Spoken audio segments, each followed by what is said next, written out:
has some of his books over here. They're short. I love to have you able to pick up a book and enjoy it at one sitting if I can. But he has some of those. And he's going to favor us now with, let's see, you're going to be talking about, the massacre. Yeah, the actual massacre. If you haven't already stood up, go ahead and stand up just for a minute if you've been sitting for the last 20 minutes.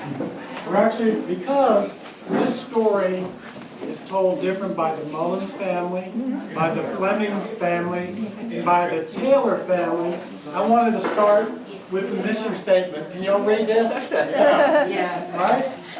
This is our vision statement for this shindig right here. Right? To foster fairness, self-control, uncomplaining, acceptance of defeat. I don't know about that one. But foremost, friendship. That's what this is about.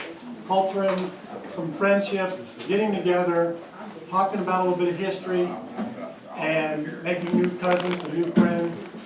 If you're related to the Mullins, the Flemings, the Bowlings, the Beverleys, the Baldwins, the Wells, the Hells, the Yates, the Powers, then I'm related to you. Okay? My wife, Dr. Doris Baldwin, is over there. That's my bride of 43 years. She keeps me halfway straight most of the time.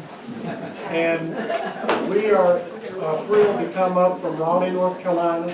We moved down from Beckley, West Virginia, and which is still coal mines and mountains and Beckley. I don't know if you've been up to Beckley, but I was a West Virginia state trooper up there.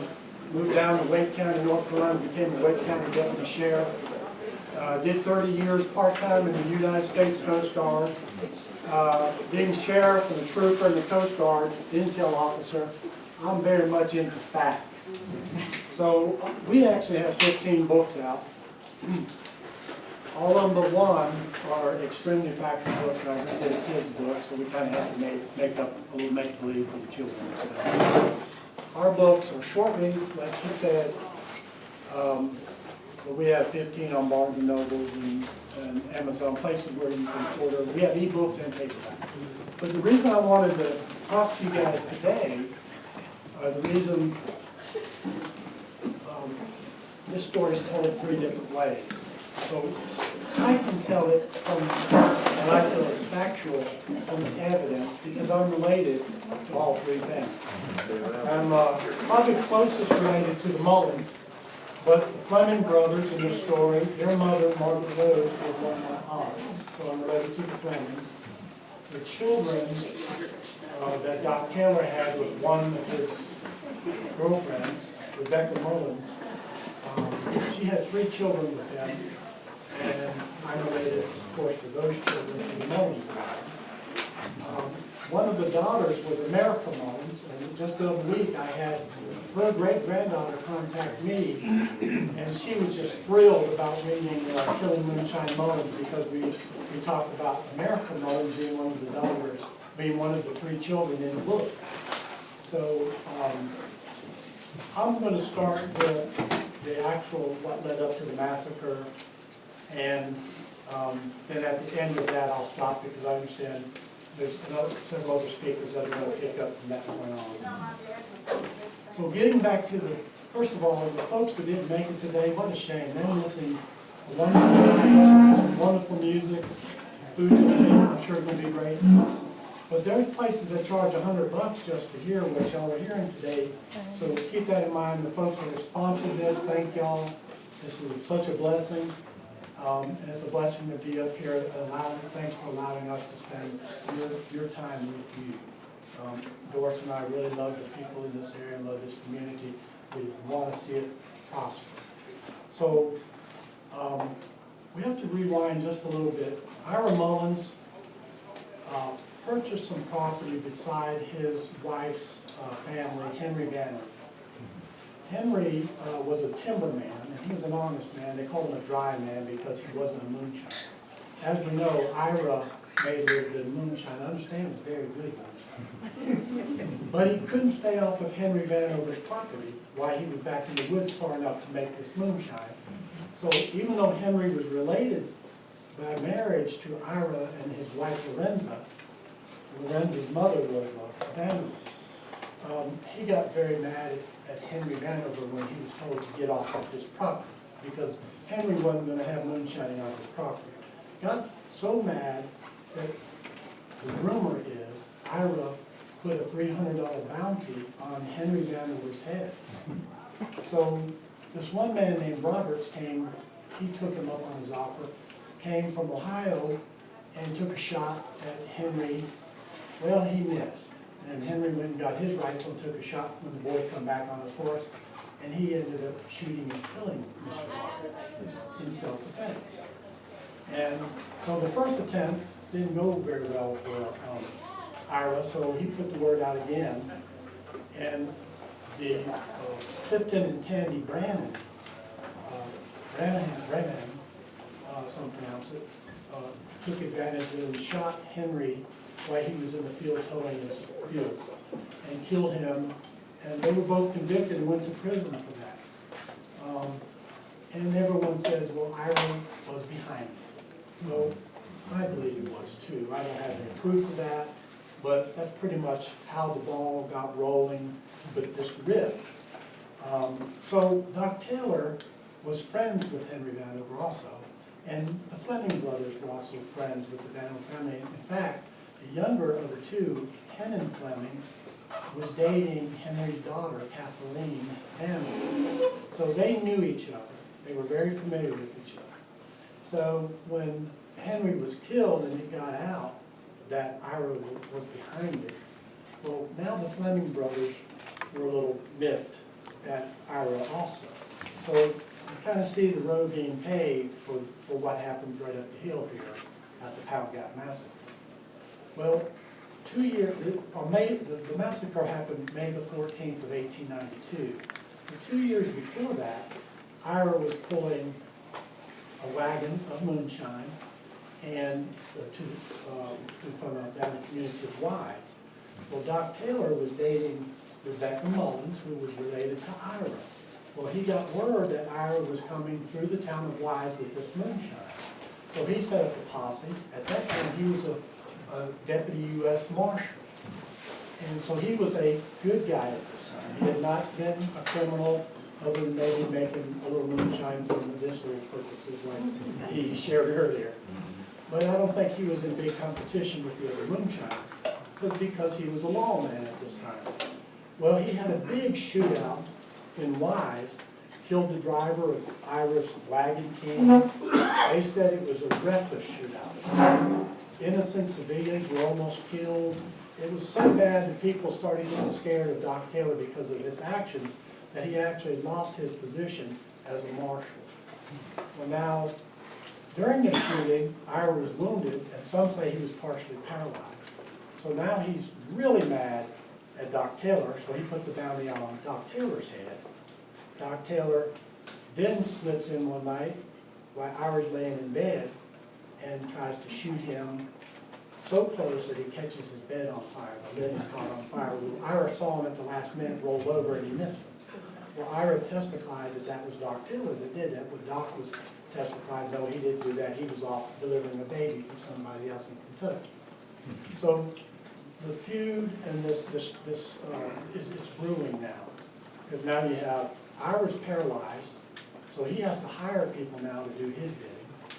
You have Doc Taylor lost his position as marshal. He's partially blaming Ira now because of that bad shootout that went wrong in Wise.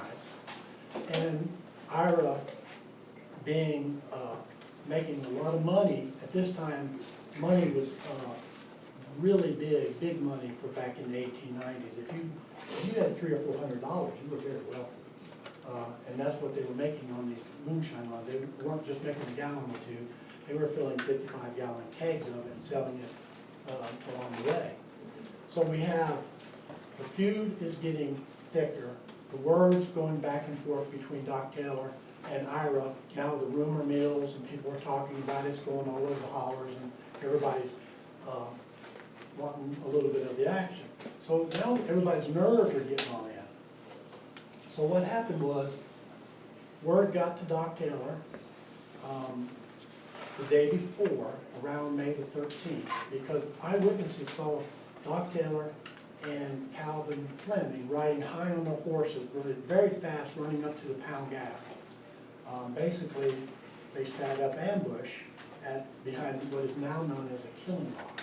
So Calvin Fleming, his brother Henry Fleming, possibly Henry Adams, we're not positive about Henry, and Doc Taylor lied and sat in wait for the Mary's party to pull the wagon of moonshine from Kentucky. So early that morning, May the 14th, they left Wilson Mullins' home, and with a wagon full of moonshine. I'm sure they probably made some stops on the way because they had a lot of money with them, and I'll go over that in a minute when I get to the actual shooting. But along the way, they left early that morning. Doc, dressed in black, he always had the gun belt crossed with all the ammunition and 245s and a big rifle. He had a 5-foot, he must have been a spectacle to look out on that big black hood. Probably something to really see. Shiny, large, black, fast horse. He had 5-foot-long telescope with a brass tip on it that he could see for a country mile. He could see him coming, so he didn't have to hear him coming. He probably saw him coming from a half a mile away. So they got ready. Wilson was walking the point. He may have had a weapon, he may not have, that's never been told. A boy named John Chappell, 15-year-old boy named John Chappell, was at the rein of the wagon on the bench, 2 pole horses. Ira's wife, Lorenza, she was sitting beside John on the bench. Ira, being partially paralyzed, was propped up on some stack of hay over hiding the moonshine barrels on the back of the wagon. So between 2 and 4 big barrels back there, we're not really sure. A lot of moonshine. Amanda Jane, who was Ira's sister, she was riding a horse alongside. And the 2 boys walking behind was Ira's 14-year-old son, John Harrison Mullins, and another hired hand named Greenberry Harris. So the party of 7 took off, and they got almost to the top of the hill here at Pound Gap. And about high noon, maybe a little bit after noon, and basically, out of nowhere, behind the killing rock, 3 or 4 men rose up and started opening fire on the Mullins party. Well, Mullins, from the eyewitnesses, from John Harrison, he said, the 14-year-old boy said he heard the first rounds of fire go off, and he saw Wilson grab his chest and started stumbling, and one of the pole horses fell straight down dead. So at that point, he turned around and just took off running back to where they were coming. They were firing at him, and they said that one of his suspenders was shot through, that it came that close to missing him. So he ran for probably a mile before he stopped. He said he ran so far that until he heard the shooting stop, which he thought was between a half a mile and a mile, he ran that distance. So he got away. John Harrison Mullins was the one that got away. Well, they shot the other pole horse, and it dropped dead. And that was to keep the party from escaping. Once the horses were shot, they couldn't move the wagon. They shot and killed Greenberry Harris. They shot and killed John Chappell. They shot Lorenza. Lorenza hollered at Amanda Jane. She was on her horse. She ran up front to check on her husband, Wilson, and then she heard her sister-in-law holler at her to come to her. Well, she climbed off the wagon and leaned up against the wheel on the opposite side of the shooting. Well, she told Amanda they had killed her. Basically, she was shot several times, and she knew that she was dying. So at this point, the firing stopped. And Jane yelled back to the boys, for the love of God, and the Lord's sake, please stop shooting at us. You have killed them all. Please leave me here until someone comes to find us. So she recognized, or she thought she recognized, the voice of Doc Taylor and the voice of Calvin Fleming at that point. Then one of the boys say, let's let her go. Let's don't kill her. She thought that was Henry Fleming. Now this is real important because Henry later on becomes a police officer up in West Virginia. So he must have had a kind heart. He wanted not to kill her and to let her go. Well, one of them yelled back and said, GD, get out of here or we'll kill you too. So she didn't give him a second chance. She took off running towards her horse. Her horse took off a little ways. So she took off running, but as soon as she got on a horse, one of them had second thoughts about letting her get away, and they started shooting at her. So she did get away. So 2 people survived the massacre of the Pound Gap. And there's been a lot of wonder what happened to those people. What happened to Amanda Jane, and what happened to James Harrison Mullins? Well, I know what happened to them. I have found, my wife and I have found out what happened to them. If we don't end up going up to the, we were gonna have a little bonfire tonight, but if the weather's not nice enough to go up there and do it, I was gonna tell it then. But if we decide not to do that, and I'll let the group of coordinators here decide, I'll tell it before y'all leave today. But it's really interesting, and my wife and I looked for days at the historical building in downtown Raleigh, in microfiche down in the Dungeon.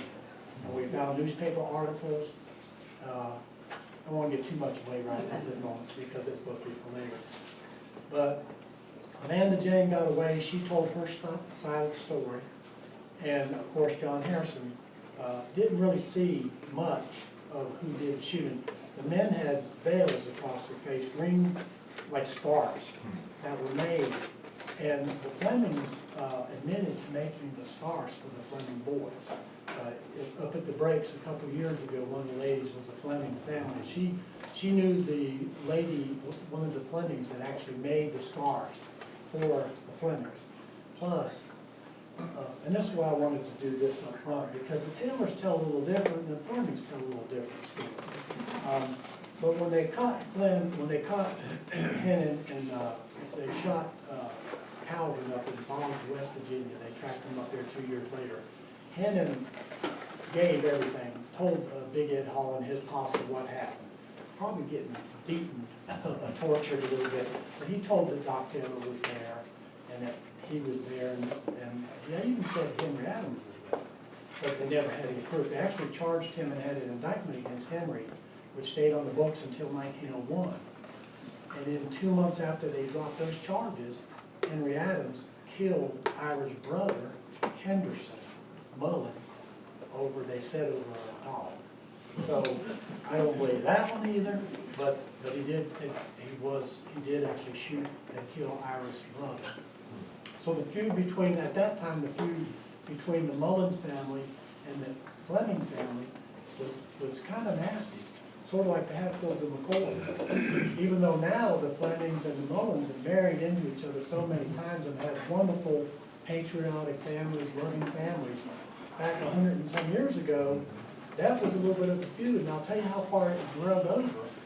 Our book, Carnage in Kentwood, which is the shootout between Sheriff Clydemore Fleming, who was the Dickinson County Sheriff, and Prohibition agent James Sherwood Mullins, who's related to the Mullins family, Clydemore Fleming being related to Calvin and Hennon Fleming. They had a shootout at the steps of the Dickinson County Courthouse in 1926 over some moonshine. Both of them ended up dying from the shooting. Here's the kicker.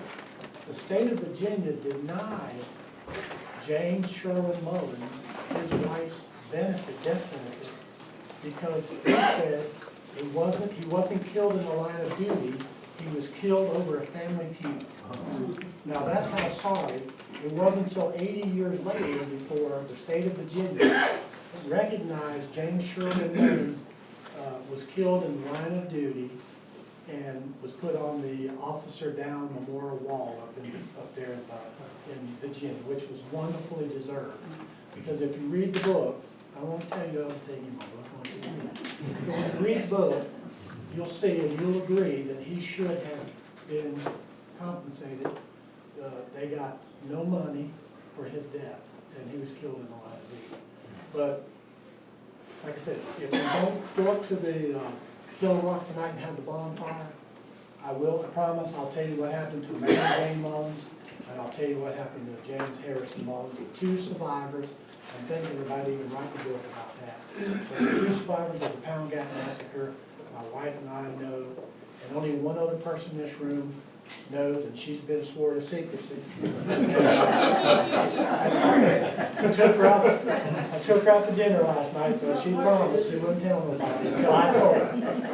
And see, that's what your friends are all gonna miss, because they didn't come to this free event. Yeah. And this wonderful music and these wonderful stories. So thank y'all for allowing us to be part of your day. We love you guys. Thank you very much.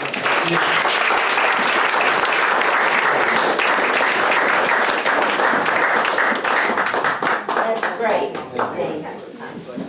A lot of people was killed in Pound. A lot of people was killed in Pound, not separate from the massacre and that's all that we discussed about that. But the Historical Society has some facts about, and I'm forgetting how many people were killed along Main Street from one end of town to the other. But it's been documented. Pound was rough place. Big town. It's not for everyone.